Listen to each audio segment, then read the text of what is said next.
Juan capítulo 15. Y vamos a leer otra vez los versículos 1 al 8.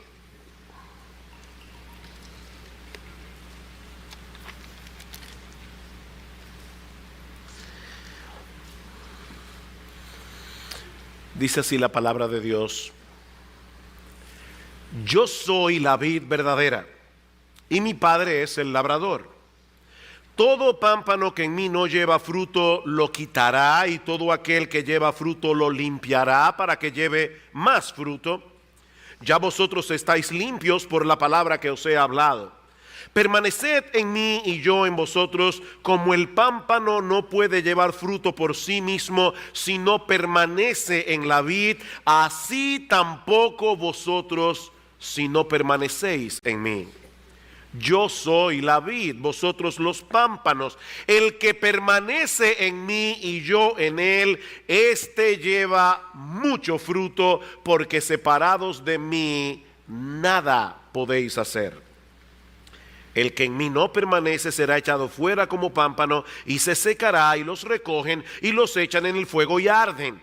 Si permanecéis en mí, mis palabras permanecen en vosotros, pedid todo lo que queréis y os será hecho. Esta noche vamos a ver a qué se refiere esta promesa. En esto es glorificado mi Padre, en que llevéis mucho fruto y seáis así mis discípulos. Una de las cosas que solemos hacer los creyentes cuando estamos compartiendo el Evangelio es recomendar a las personas que lean el Evangelio de Juan. Estoy seguro que muchos de ustedes han hecho eso. Comparten el Evangelio, la persona muestra cierto interés, quiere leer la Biblia, y uno le dice: no comiencen necesariamente por Génesis, comienza en el Evangelio de Juan.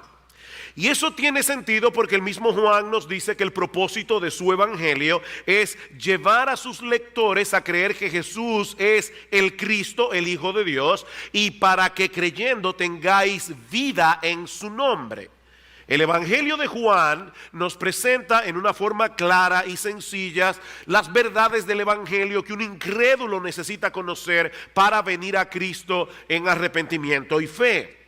Sin embargo, cuando nosotros venimos al conocimiento del Señor y continuamos leyendo el Evangelio de Juan, nos damos cuenta que contiene verdades teológicas sumamente profundas. Un comentarista dice que el Evangelio de Juan es como una playa cuyas aguas son lo suficientemente superficiales como para que un incrédulo pueda entrar por ellas en el reino de Dios, pero lo suficientemente profundas como para que el erudito más brillante se ahogue allí.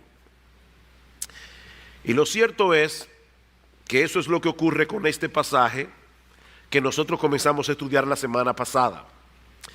Luego de pasar varias semanas estudiando Juan 15, por un lado me siento que apenas estoy rasgando la superficie del texto, pero he podido ver más claramente que Juan 15 es como el ropero de las crónicas de Narnia, de C.S. Lewis. Los que han visto la película o han leído el libro, recuerdan a los niños que están jugando, llegan a una habitación, hay un ropero.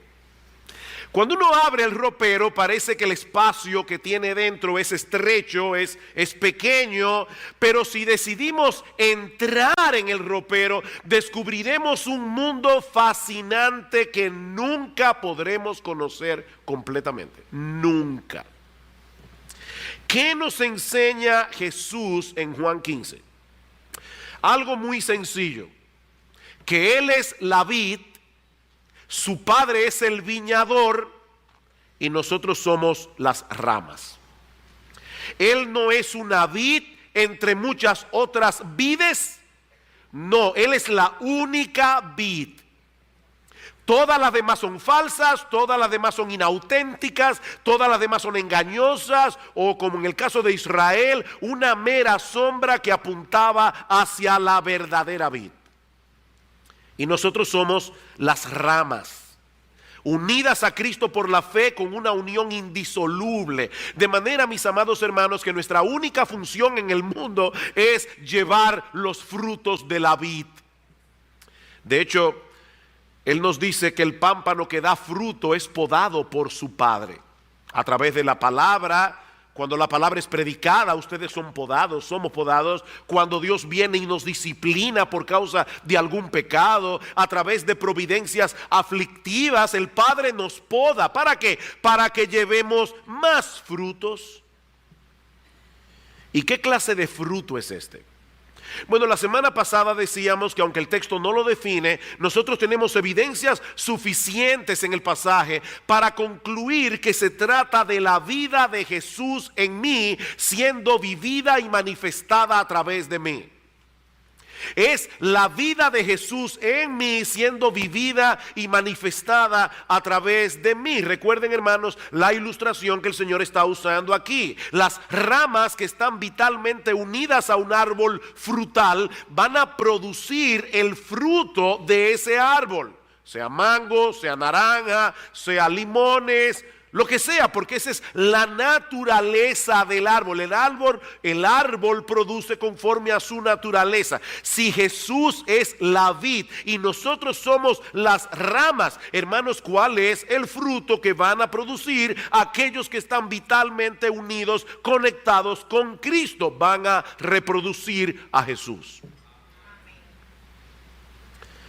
Un creyente que está dando fruto se está conformando cada vez más al carácter de nuestro Señor Jesucristo. Gálatas capítulo 5 versículo 22. El fruto del Espíritu es amor, gozo, paz, paciencia, benignidad, bondad, mansedumbre, fe, templanza. Esos frutos incluyen también todas las cosas que el Señor hace a través de los creyentes para la expansión de su reino, para la edificación de su iglesia, y que no puede ser explicado en términos naturales. Hermanos, hay un montón de cosas que los creyentes hacen que no puede ser explicado en términos naturales. Tenemos que decir, es la gracia de Dios en él. Ahora bien, no todos los creyentes fructifican en el mismo grado. De hecho, no todos los creyentes dan la misma cantidad de frutos todo el tiempo. ¿De qué depende eso? De que permanezcan en la vid. Por eso decíamos la semana pasada que en todo este pasaje no hay un solo mandamiento al creyente para que dé fruto. El único mandamiento que nosotros encontramos en la porción del 1, versículos 1 al 8 es: permanezcan en mí, porque si permanecemos en Cristo vamos a dar frutos. Así que el mandamiento no es den fruto, el mandamiento es permanezcan en mí, porque si permanecen en mí van a dar fruto. Versículo 4, permaneced en mí y yo en vosotros, como el pámpano no puede llevar fruto por sí mismo si no permanece en la vid. Hermanos, así tampoco vosotros si no permanecéis en mí. La fructificación depende de nuestra permanencia en Jesús. Estas dos palabras, permanencia y fruto, se repiten una y otra vez en este pasaje, conectada la una con la otra. Si queremos ser fructíferos, debemos permanecer en Jesús. Es interesante notar que esta palabra permanencia está en modo imperativo. Ya lo vimos la semana pasada. ¿Y eso qué significa? Que se trata de un mandamiento, no de una mera sugerencia. Eso quiere decir, mi amado hermano, mi amada hermana, que aquel que no está permaneciendo en Jesús está desobedeciendo.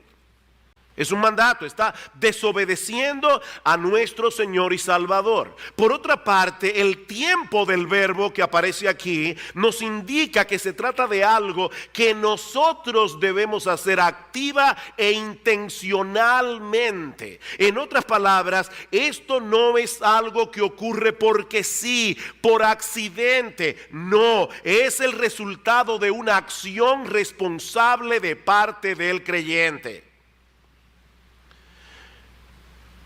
Yo sé, mis hermanos, que esto que voy a decir ahora puede sonar muy obvio, pero concédanme el agravio, permítanme el agravio, o perdónenme el agravio, debe ser. Nadie puede permanecer en Cristo en tu lugar. Nadie puede permanecer en Cristo por ti. Tu esposa no puede hacer eso, tu esposo no puede hacer eso, tus padres no pueden hacerlo, tus pastores no pueden hacerlo, ningún hermano de la iglesia puede permanecer en Cristo por ti. Solo tú puedes permanecer en Cristo. Esa es tu responsabilidad personal. ¿Y eso qué significa en la práctica? Bueno, la semana pasada nosotros definimos esa permanencia como mantenernos en comunión con Jesús y en dependencia de Jesús en todo momento de cada día. ¿Qué es permanecer en Jesús? Es mantenernos en comunión con Jesús y en dependencia de Jesús momento a momento, día tras día. Y lo primero que yo quiero hacer en la mañana de hoy es tomar estos dos elementos esenciales de esta definición, de manera que todos podamos salir de aquí comprendiendo de la manera más concreta posible lo que significa permanecer en Cristo. Yo no quiero que nadie salga de aquí preguntándose, pero ¿eso cómo se hace?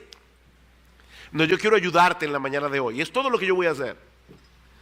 Ayudarte a entender lo que significa permanecer en Cristo. Según esta definición que acabamos de dar, nosotros debemos mantenernos en Cristo, debemos depender de Cristo momento a momento, día tras día. La palabra griega que nuestras versiones de la Biblia traducen como permanecer significa continuar, mantenerse, morar o vivir con una persona. Implica estar en un lugar y permanecer en ese lugar. Eso quiere decir, obviamente, mis hermanos, que antes de tratar de permanecer en Cristo, debemos estar seguros de que ya estamos en Cristo. Antes de tratar de permanecer en Cristo, nosotros tenemos que estar seguros de que estamos en Cristo, unidos a Él por la fe. Imagínate que tú estás cerca de mí, yo estoy hablando por mi celular, y tú me escuchas que yo le digo a la otra persona que está en el otro auricular: quédate en casa hasta que yo llegue. ¿Qué se presupone allí? Que la persona ya está ahí. Yo le estoy diciendo: quédate donde estás. Quédate en casa hasta que yo llegue. No salgas de allí. Pues de la misma manera, mis hermanos, cuando Jesús dice a sus discípulos que debemos permanecer en Él, es porque Él está presuponiendo que nosotros ya estamos en Él, unidos a Él indisolublemente, conectados con Él, viviendo dentro de la esfera de su obra salvadora y de su influencia santificadora.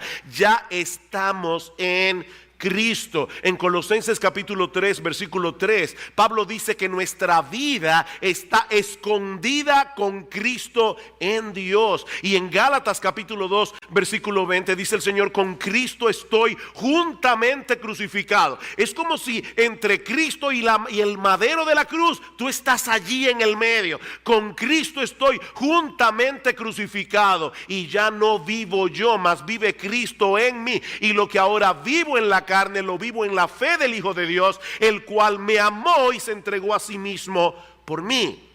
Ahora bien, una cosa es estar posicionalmente en Cristo, y otra muy distinta, mantenernos cerca de Él, en intimidad con Él, en comunión con Él, en una forma experimental, momento a momento. Son dos cosas diferentes. Por la gracia de Dios, mi esposa y yo cumpliremos 33 años de casado este próximo mes de noviembre. Y demás está decir que yo salí ganando. Ahora, eso quiere decir que hace más de 32 años los dos vinimos a ser una sola carne por el vínculo del matrimonio. Estamos posicionalmente unidos el uno al otro, como si nuestras vidas se hubieran fundido en una sola. Pero esa realidad posicional no produce automáticamente una unidad experimental entre mi esposa y yo. Ambos tenemos la responsabilidad de procurar en la práctica que esa unidad se fortalezca a través de una buena comunicación, a través de acciones intencionales que nos acerquen el uno al otro. Y eso es precisamente lo que Jesús está diciendo a sus discípulos aquí que deben hacer. Manténganse cerca de mí, pongan todos sus afectos primariamente en mí, no se desconecten de mí mientras se envuelven en las diversas ocupaciones de la rutina diaria. Debemos mantenernos anclados en nuestra devoción a Cristo. Vayan conmigo a Juan capítulo 1. Escuchen cómo Juan usa esta palabra, que por cierto es una palabra favorita en Juan, no así en Pablo y en los demás escritores del Nuevo Testamento, pero Juan usa la palabra mantenerse más de 40 veces en su evangelio y en sus cartas. Dice en Juan capítulo 1, versículo 35, está hablando de luego que el Señor fue bautizado por Juan el Bautista. El siguiente día estaba otra vez Juan y 2 de sus discípulos, y mirando a Jesús que andaba por allí, dijo: he aquí el Cordero de Dios.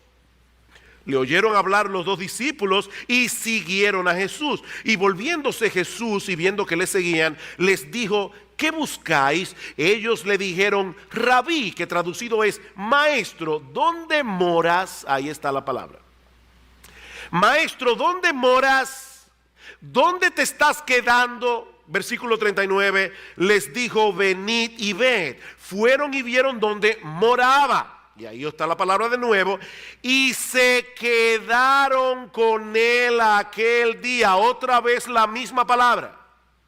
Se quedaron con él aquel día, porque era como la hora sexta. Es decir, hermanos, ellos fueron a Jesús y permanecieron con Jesús físicamente, en este caso, todo el resto del día. ¿Qué significa entonces permanecer en Cristo? Es realmente estar con Cristo, es vivir con Cristo, es interactuar y conversar con Cristo. Significa mantenernos cerca del Señor en una comunión cercana, vital y constante. Juan Carlos Ryle nos dice en su comentario de Juan que es como si el Señor estuviera diciéndonos: aférrense a mí, no se suelten de mí, vivan una vida de comunión íntima y cercana conmigo, acérquense cada vez más, depositen todas vuestras cargas, todos vuestros pesos sobre mí, no se suelten ni un solo momento, arraíguense en mí. Mis hermanos, ¿acaso no es verdad que hay muchos momentos en que nuestras mentes andan divagando, entretenidas en tantas cosas que no estamos apercibidos de que el Señor está ahí? ¿O eso solamente me pasa a mí? Él está ahí y nosotros estamos unidos a Él. Esa es la enseñanza de Pablo en Romanos capítulo 8, versículo 35 en adelante. ¿Qué nos separará del amor de Cristo? Y la respuesta, si usted sigue leyendo el pasaje de Romanos, es nada, nada. ¿Qué puede separarnos del amor de Cristo? Nada. Nada, ni lo alto, ni lo profundo, ni lo bajo, ni lo alto, ni lo sublime, ni ninguna otra cosa creada nos podrá separar del amor de Dios que es en Cristo Jesús, Señor nuestro. Nada puede separarnos del Señor. Pero aquí estamos hablando de una realidad experimental. Yo no sé cuántos de ustedes han estado en medio de un grupo en el que no conocen prácticamente a nadie. Eso pasa sobre todo cuando invitan a uno a una boda de un primo lejano con el que tú no te relacionas mucho, y para colmo de males los asientos en la mesa tienen nombre y a ti te toca sentarte en medio de un grupo de gente que tú no conoces. Me pasó recientemente esa situación. Hermanos, uno se siente como en una especie de limbo social. ¿Se han sentido así? En un limbo social. O sea, usted está ahí, pero realmente es como si no tuviera. Yo me pregunto, mis hermanos, ¿cuántas veces el Señor se sentirá así en medio nuestro? ¿En un limbo social? Él está allí, pero nosotros estamos tan entretenidos con tantas cosas que es como si no estuviera a nuestro lado. Es como si Él no estuviera presente en nuestras reuniones, ni siquiera cuando estamos entre cristianos. Permanecer en Cristo es estar apercibidos de su presencia en nuestras vidas y en una forma intencional mantener una comunión real y cercana con Él. No se trata de algo místico, no se trata de algo abstracto o de entrar en una especie de trance contemplativo que nos desconecta de la realidad. No, Jesús es una persona real que ha prometido estar con nosotros todos los días hasta el fin del mundo. Pero de nada sirve esa promesa si la mayor parte del tiempo no estamos conscientes de que Él está ahí. O lo que es todavía peor, hermanos, si por momentos nosotros no quisiéramos que Él estuviera allí. Pastor, pero ¿y eso puede pasarle a un creyente? Mis hermanos, el pecado todavía mora en nosotros y es engañoso. Y el pecado puede llevarnos a pensar que vivir tomando en cuenta todo el tiempo la presencia de Jesús en nuestras vidas puede llegar a ser agobiante y opresivo. ¿Han estado ustedes alguna vez al lado de alguien que suele ser muy quisquilloso? Que a todo le busca un pero. Ese tipo de personas nos hace sentir incómodos, no por ser demasiado santos, no. Es porque ellos parecen ser incapaces de disfrutar de cualquier cosa de la vida sin encontrarle algo negativo, aunque sea legítimo y aunque sea bueno. Esa no fue la experiencia que los discípulos tuvieron con Jesús. Recuerden, hermanos, que ellos convivieron con Él íntimamente por más de 3 años, y ahora que el Señor les ha dicho que se va, ellos no respiraron aliviados, no, sus corazones se llenaron de tristeza. ¿Saben por qué? Porque ellos no querían separarse de Jesús, porque ellos habían experimentado en la práctica que estar al lado de Jesús, como dice David en el Salmo 16, es experimentar plenitud de gozo, delicias a su diestra para siempre. A Jehová he puesto siempre delante de mí, por tanto se gozó mi corazón. Se gozó mi corazón. Queridos hermanos, Jesús vino a darnos vida y vida en abundancia. Si queremos disfrutar de esa realidad a plenitud, debemos mantenernos cerca de Él, cultivando una relación experimental, íntima y cercana con nuestro bendito, precioso, glorioso, maravilloso y exaltado Señor y Salvador Jesucristo. Pero no solo eso. Así como debemos mantenernos cerca de Cristo, también debemos depender de Él, momento a momento, conscientes de la necesidad que tenemos continuamente de todos los recursos que se encuentran en Él. El creyente que permanece en Cristo vive con la conciencia de lo mucho que necesita a Cristo. Él sabe que cuando está atribulado, solo podrá encontrar en Jesús el consuelo que su alma necesita. Él sabe que cuando nos sentimos desfallecer, solo en Cristo podemos encontrar el aliento y el estímulo necesario para seguir corriendo la carrera. Que cuando nos sentimos asediados por la tentación, solo en Cristo podemos encontrar la fortaleza necesaria para poder resistir. Y cuando queremos poner nuestros dones en operación para la expansión de su reino, para la edificación de su iglesia, nosotros sabemos que solo de Él podemos recibir los recursos de su gracia para poder ministrar eficazmente. Separados de mí nada podéis hacer. Es por eso que Pablo dice en Filipenses capítulo 1 versículo 21: para mí el vivir es Cristo. Pablo, ¿cómo tú defines la vida cristiana? Para mí el vivir es Cristo, porque Él es el centro alrededor del cual debe girar toda nuestra vida. Juan 15:6, 15:5 otra vez. Yo soy la vid, vosotros los pámpanos. El que permanece en mí y yo en él, este lleva mucho fruto, porque separados de mí nada podéis hacer. Queridos hermanos, si queremos tener una vida fructífera, debemos descansar en Cristo. Debemos acudir a Él conscientemente, reconociendo nuestra impotencia y procurando en oración su ayuda, su asistencia para el socorro oportuno, como dice en Hebreos capítulo 4, versículo 16. Señor, estoy en debilidad y necesito la fortaleza que solo viene de ti. Señor, estoy en confusión, yo no sé qué hacer, yo necesito la guía y la dirección que solo tú puedes darme a través de tu palabra. Señor, estoy desalentado, a punto de tirar la toalla. Necesito que me rescates, necesito que me levantes. Señor, yo quiero ser útil en tu reino, pero yo sé que yo no voy a poder hacer nada que realmente sea útil y que sea eficaz sin la ayuda de tu gracia. Ayúdame, Señor.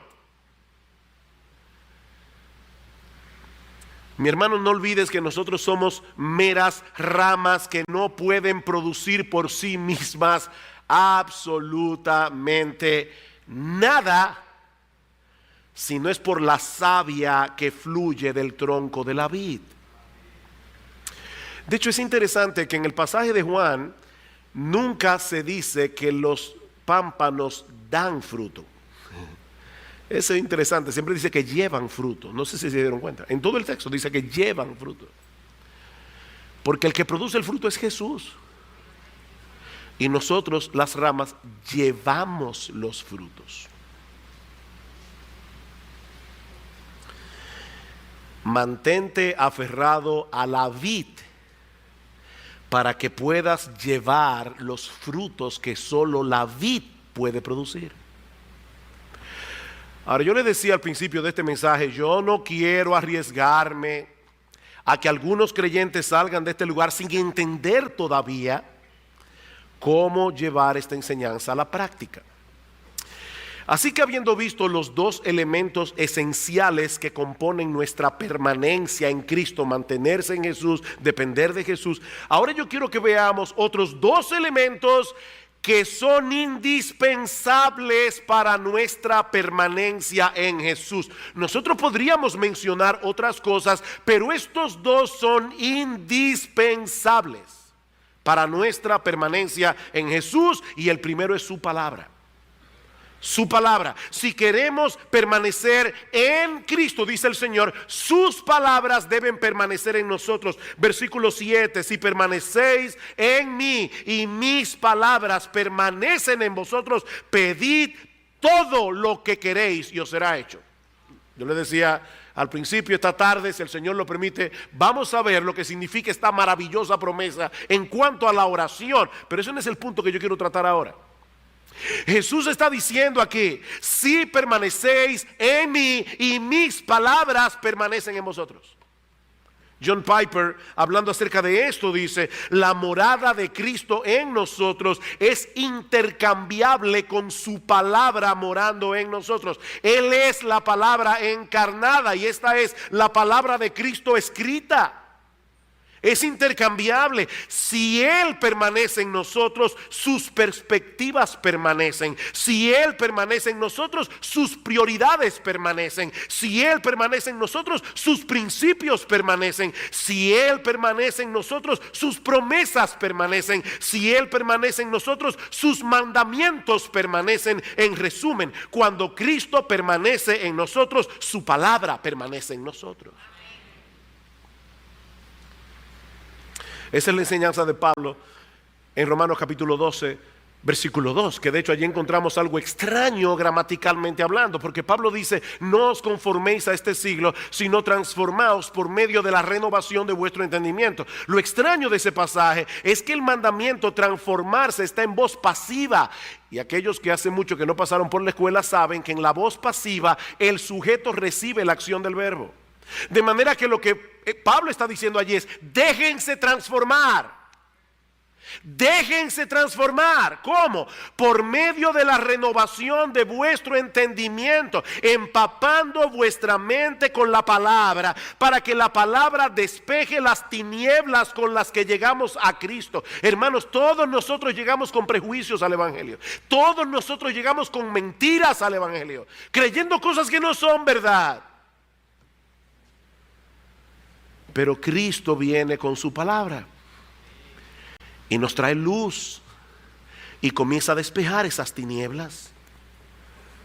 ¿Saben qué, hermanos? Cada vez que nosotros actuamos conforme a la voluntad de Dios revelada en su palabra, no es simplemente que nos estamos apegando a un código de conducta. Hay creyentes que lo ven así. Este es el código para participar de este club. Estas son las reglas. No, hermanos, no. No es un código de conducta. Nuestro Señor Jesucristo está vivo, morando y actuando en nuestro interior por su palabra viva.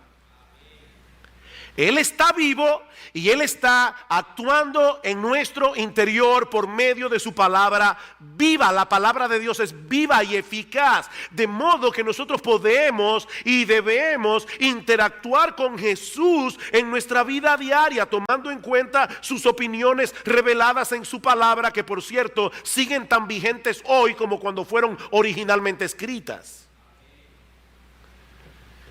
Señor, tú dices en tu palabra que esto debe manejarse de esta o esta manera, no como me dice mi corazón. Gracias, Jesús, porque no me dejaste en oscuridad con respecto a este asunto. Gracias por haber traído este texto o este principio de tu palabra a mi memoria en esta disyuntiva de mi vida. Señor Jesús, ayúdame a obedecerte. Señor Jesús, ayúdame a creer de todo corazón que tus caminos son infinitamente mejores que los míos. Ayúdame, Señor, a recordar en todo momento que tú viniste para que tengamos vida y vida en abundancia. Inclina, Señor, mi corazón a la obediencia para que yo pueda disfrutar de esa vida abundante que tú viniste a darme. Mis hermanos, no existen atajos para una vida cristiana fructífera. Esta es la época del microondas. Y uno quisiera, ¿verdad?, que llegara a la iglesia y automáticamente, sin hacer mucho esfuerzo, el microondas se encarga. No existe un cristianismo de microondas. No hay atajos para una vida cristiana fructífera. ¿Quieres llevar frutos para la gloria de Dios? Debes permanecer en Cristo. ¿Quieres permanecer en Cristo? Su palabra debe morar abundantemente en ti. Debes empaparte de esa palabra, debes meditar en esa palabra, debes aferrarte a esa palabra por encima de cualquier opinión humana. Una cosa es leer la Biblia con el propósito de ganarnos el favor de Dios. Señor, aquí estoy, es temprano, mírame bien, mira la hora, Señor, yo espero tu bendición hoy. Eso es legalismo. Otra muy diferente es leer las escrituras con la conciencia de que es la palabra de Dios. Y yo quiero conocerlo más íntimamente a Él, que se revela en esta palabra. Yo quiero conocer todo lo que Él hizo y todo lo que Él hace y todo lo que Él hará a mi favor a través del Evangelio. Yo quiero saber cómo piensa mi Señor. Yo quiero saber qué le agrada a mi Señor. Yo quiero saber qué le disgusta a mi Señor, porque eso es lo que me va a ayudar a tener una mayor intimidad con Él. Escucha cómo Pablo ora por los colosenses, en Colosenses capítulo 1. Colosenses capítulo 1, yo leí este texto en el culto de oración este miércoles. Dice, por lo cual, versículo 9, por lo cual también nosotros desde el día que lo oímos no cesamos de orar por vosotros y de pedir que seáis llenos del conocimiento de su voluntad en toda sabiduría e inteligencia espiritual. Yo quiero que ustedes sean llenos de ese conocimiento. ¿Para qué? Para que andéis como es digno del Señor, agradándole en todo, llevando fruto en toda buena obra y creciendo en el conocimiento de Dios. Yo quiero que ustedes hagan eso. Pablo, ¿y cómo yo puedo llenarme del conocimiento de su sabiduría, de esa sabiduría, del conocimiento de su voluntad? Colosenses 3:16, la palabra de Cristo more en abundancia en nosotros, enseñándoos y exhortándoos unos a otros en toda sabiduría, cantando con gracia en vuestros corazones al Señor, con salmos, con himnos y cánticos espirituales. Yo quiero que la palabra de Cristo more en abundancia en vosotros. Pastores, que yo no tengo tiempo. De verdad.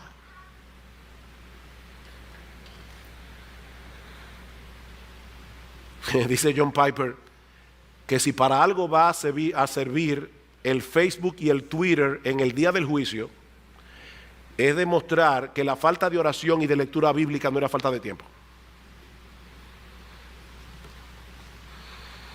Que tú no tienes tiempo.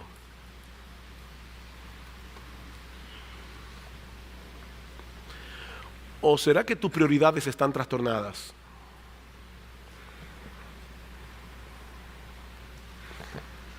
¿Quieres permanecer en Cristo? Procura que su palabra permanezca en ti. Esta semana alguien publicó en el correo de citas edificantes, yo no sé si es Salvador o si eres tú que haces las citas edificantes, pero publicó una cita de J.D. Greer que dice: lee tu Biblia como si tu vida dependiera de ello, porque realmente es así.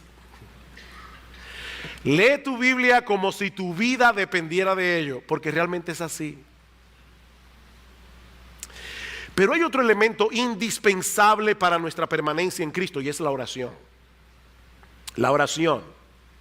Noten que hay una relación entre nuestra permanencia en Cristo y su permanencia en el Padre. Versículo 10, Juan capítulo 15, versículo 10, dice el Señor: si guardareis mis mandamientos, eso también lo vamos a ver esta noche, si el Señor lo permite. Si guardareis mis mandamientos, permaneceréis en mi amor, así como yo he guardado los mandamientos de mi Padre y permanezco en su amor. Jesús nos está diciendo: permanezcan en mí como yo permanezco en el Padre.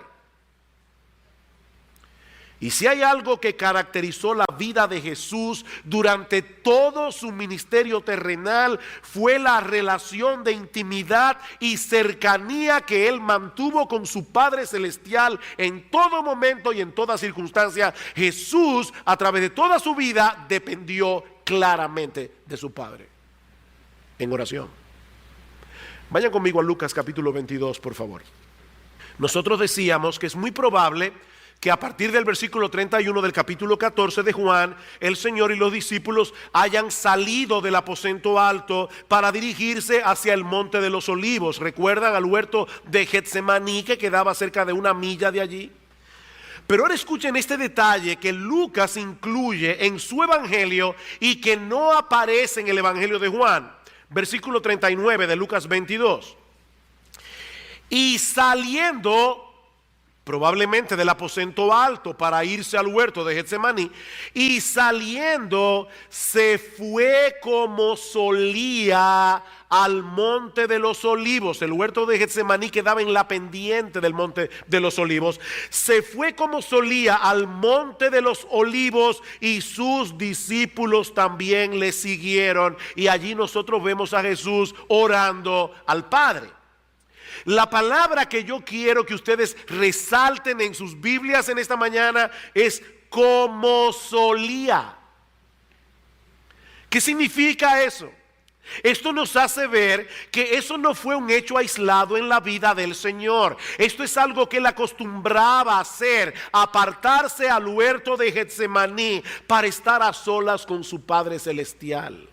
Escuchen Mateo 14:23. Despedida la multitud, subió al monte a orar aparte. Y cuando llegó la noche, ¿qué significa eso? o que cuando Jesús llegó al monte todavía no era de noche, fue a pleno día todavía, o quizás en el atardecer. Dice, despedió a la multitud, subió al monte a orar aparte, y cuando llegó la noche estaba allí solo. Hermanos, Jesús sabía que la efectividad de su ministerio dependía de su intimidad con su Padre. Marcos 1:35, levantándose muy de mañana, siendo aún muy oscuro, salió y se fue a un lugar desierto y allí oraba. Lucas 6:12, en aquellos días antes de la elección de los 12 apóstoles, él se fue al monte a orar y pasó la noche orando a Dios. Yo no sé si ustedes se dieron cuenta de lo que yo acabo de hacer, pero yo acabo de citar a 3 evangelistas diferentes. Qué bueno que tenemos 4 evangelios con 4 perspectivas distintas de la vida de Jesús que encajan mutuamente.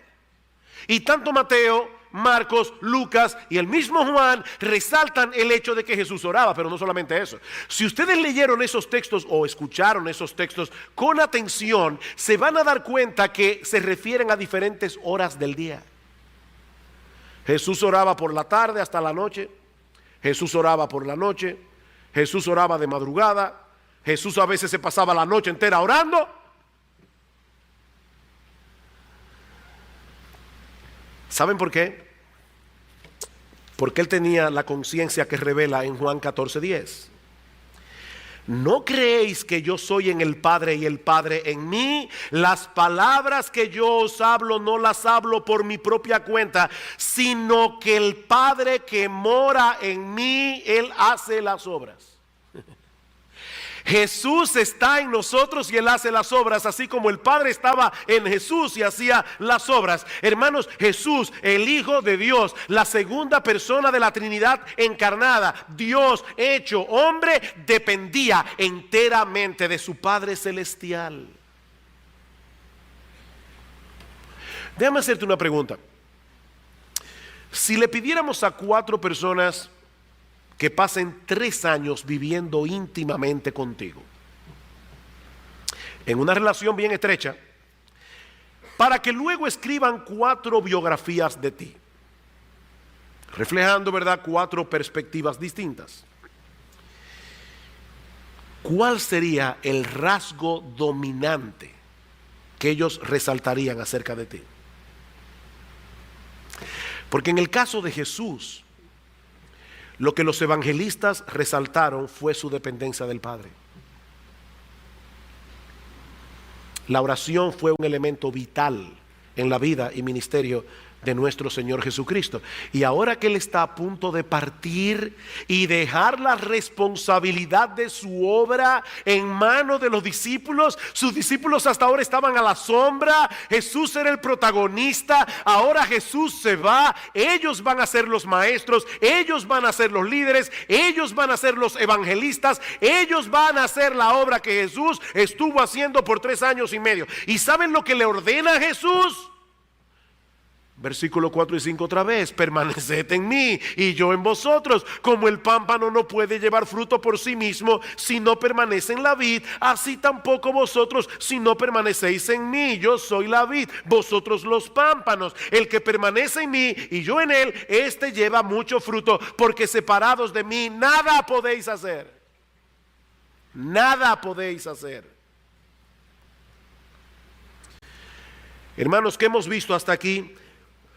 Que debemos permanecer en Jesús para tener una vida cristiana fructífera, de la misma manera que las ramas de la vid deben permanecer en la vid. Hemos visto también que esa permanencia puede ser definida como mantenernos en comunión con Jesús y en dependencia de Jesús momento a momento, día tras día, de manera que la palabra y la oración son 2 elementos indispensables de esa permanencia. Debemos mantenernos en comunión con Jesús, debemos depender de Jesús desde que nos levantamos por la mañana hasta que nos acostamos en la noche. Debemos decir, al igual que David en el Salmo 5: oh Jehová, de mañana oirás mi voz. De mañana me presentaré delante de ti y esperaré. O como dice Isaías en Isaías 26:9, con mi alma te he deseado en la noche, y en tanto que me dure el espíritu dentro de mí, madrugaré a buscarte. En la oración del Padre Nuestro, una de las cosas que debemos pedir es el pan de cada día, ¿verdad? ¿Y qué significa eso? El pan de cada día, dánoslo hoy. Bueno, eso implica por lo menos dos cosas. Primero, que tú vas a orar cada día, porque tú necesitas la comida de cada día. Pero en segundo lugar, que vas a orar por la mañana. Porque tú estás pidiendo, Señor, gracias por el pan que me diste. No, es el pan del cada día, dámelo hoy. Déjenme compartir con ustedes algo que escuché recientemente. Yo no voy a pedirles que levanten la mano, pero si yo hiciera la pregunta, ¿cuántos de los creyentes que están aquí sentados hoy en la mañana saben que necesitan a Dios? ¿Saben que necesitan un tiempo a solas con Dios? Yo estoy seguro que todos los cristianos que están aquí levantarían la mano. Tú sabes que necesitas estar a solas con Dios. Yo sé que yo necesito estar a solas con Dios. Bien.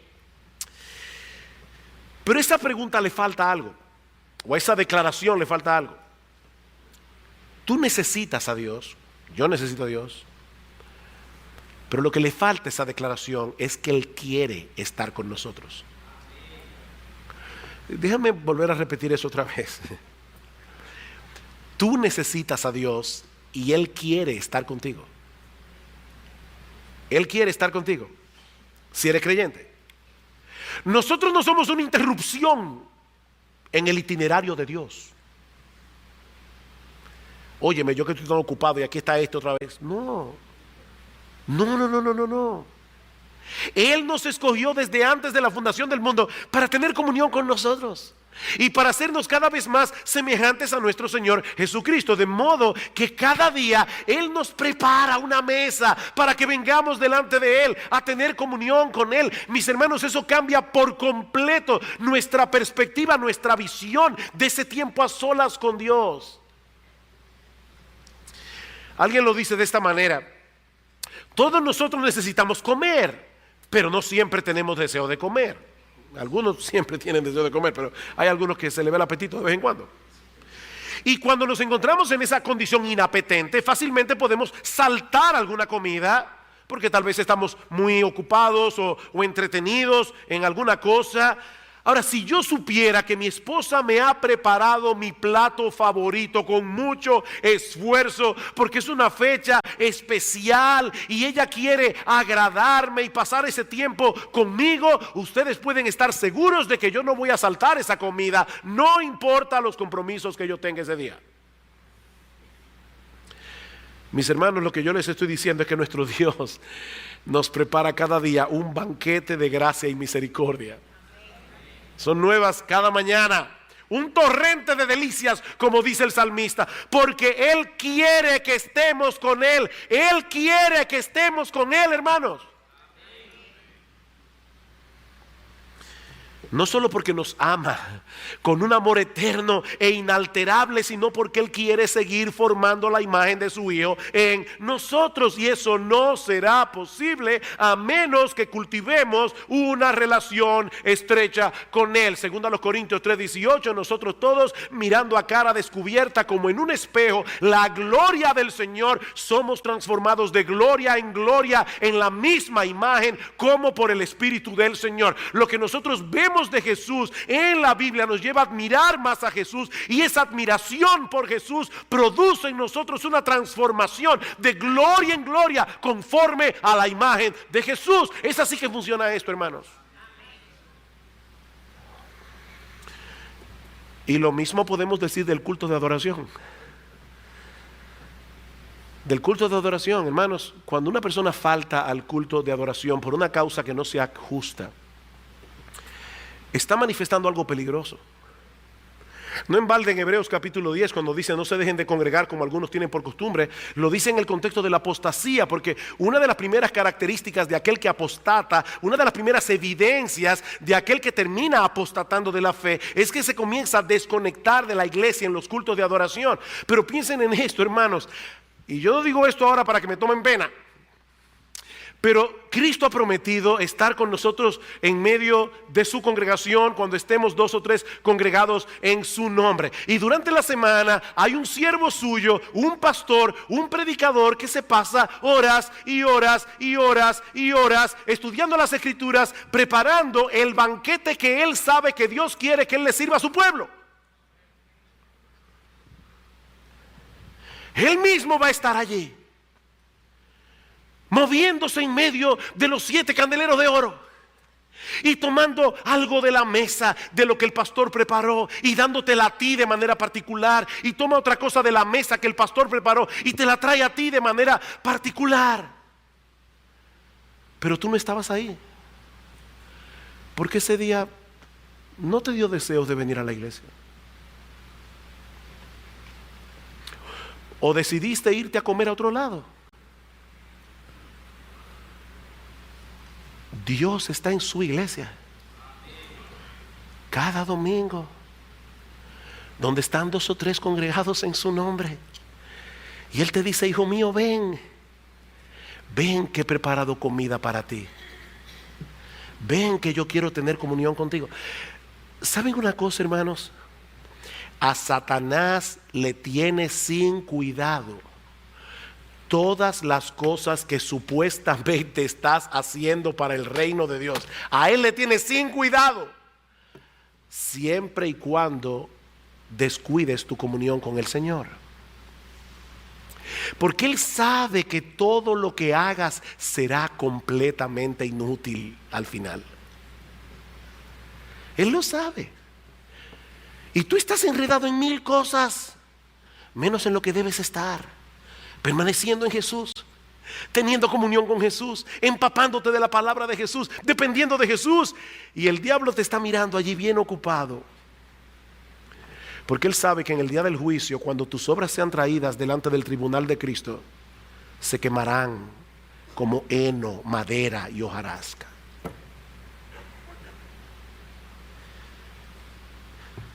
Mi amado hermano, déjame hacerte una pregunta. ¿Cómo está tu comunión con el Señor? ¿Qué tan conscientemente tú vives delante de Él cada día? ¿Qué tanto mora su palabra en ti? ¿Qué tanto dependes de Él en oración? Porque nadie, y Salvador decía algo esta mañana acerca de eso en otro contexto, nadie se mantiene en un estado de neutralidad en este asunto. Si no estás permaneciendo en Cristo, es porque estás permaneciendo en otra cosa. Si no estás permaneciendo en Cristo, es porque estás permaneciendo en otra cosa. Hay algo o hay alguien que está ocupando tu mente y tu corazón, de tal manera que está desplazando a Jesús del centro de tu vida. Puede ser el trabajo, puede ser el deseo de prosperar económicamente, puede ser una excesiva preocupación por tu figura física.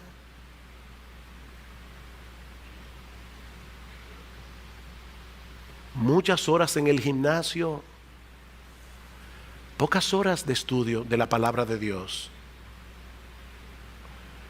Y por favor, que nadie me vea como un predicador legalista, fundamentalista. Yo estoy diciendo simplemente lo que el texto está enseñando, que nosotros debemos permanecer en Jesús. Y que eso no ocurre por casualidad. Eso no ocurre por accidente.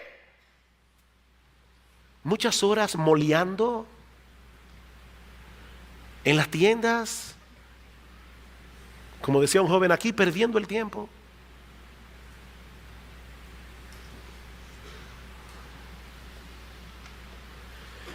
Yo sé que muchos están preocupados por la mundanalidad en la iglesia, por la mundanalidad que profesan, que perciben algunos que profesan la fe,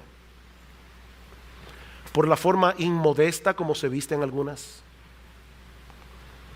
por los lugares que visitan, por las entretenciones que se permiten. Hermano, cada vez es más difícil distinguir a los creyentes de los incrédulos en sus entretenciones.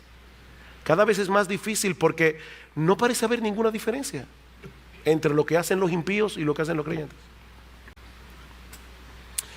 Pero ¿saben cuál es la raíz de ese problema? Nuestra falta de permanencia en Jesús. Ese mal no se corrige poniendo más reglas que las que hay en la Biblia. Eso sí es legalismo. Sino creyendo de corazón que en la presencia del Señor hay plenitud de gozo, delicias a su diestra para siempre. ¿Ustedes creen que una hermana se va a vestir igual teniendo presente a Jesús, entre el espejo y ella está Jesús? Y ella se está mirando a sí misma sabiendo que Jesús la está inspeccionando allí. Y ella está diciendo: Señor, yo me quiero vestir de tal manera que yo te agrade a ti. Yo no estoy aquí para llamar la atención sobre mí, Señor. Yo quiero que mi vida llame la atención sobre ti. ¿Es este el vestido apropiado, Señor? Señor, yo quiero hacer esto y aquello. ¿Puedes ir conmigo y disfrutarlo, Señor? Porque yo no quiero hacer nada que te aparte de mí. Yo no quiero hacer nada que cause frialdad en tu relación conmigo. Señor, yo quiero permanecer contigo. Yo quiero estar cerca de ti, Señor. Porque es una mentira diabólica que para disfrutar de la vida hay que estar lejos de Jesús. Hermanos, eso es una mentira diabólica. En tu presencia hay plenitud de gozo, delicias a tu diestra para siempre. Señor, yo quiero estar contigo. Yo no quiero apartarme de mí ni un milímetro, Señor. Por eso les decía, hermanos, yo creo que si nosotros aplicáramos un 15% de esto, nuestras vidas serían completamente transformadas. La iglesia sería transformada. Esta tarde el Señor, si el Señor lo permite, vamos a ver algunas de las cosas que suceden en la vida de aquellos que permanecen en Jesús. Yo los invito a estar esta tarde, a disfrutar de la cena del Señor, donde vamos a recordar su muerte. Yo estoy seguro que estas cosas tienen que haber herido tu conciencia, porque hirieron la mía, hermanos. Hirieron la mía en esta semana. Yo he tenido que examinarme a mí mismo y decir: Sujel, ¿dónde está tu mundanalidad? Porque es muy fácil denunciar la del otro. Pero qué bueno que en Cristo hay perdón. Qué bueno que su sangre nos limpia de todo pecado. ¿Para qué? ¿Para que tomemos el pecado a la ligera? No, para que levantemos las rodillas paralizadas, las manos caídas y hagamos sendas derechas para nuestros pies, para que nosotros sigamos corriendo la carrera con los ojos puestos en Jesús, el autor y el consumador de nuestra fe. Hay perdón en Cristo. Y esta tarde vamos a ejemplificar eso en la cena del Señor. Pero no quisiera concluir sin dirigir unas palabras muy breves para aquellos que están aquí sin Cristo. Mi amigo, nadie puede permanecer en Cristo sin estar primero unido a Cristo por la fe. Recuerda que Él es la vid verdadera, la única vid que ofrece salvación y vida eterna para todos los que creen en Él. Mi amigo, solo en Cristo hay perdón de pecados. Solo en Cristo hay reconciliación con Dios. Solo en comunión con Él puedes tener una vida verdaderamente fructífera, no solamente aquí y ahora, sino por toda la eternidad. Pero tienes que arreglar primero tus cuentas con Dios.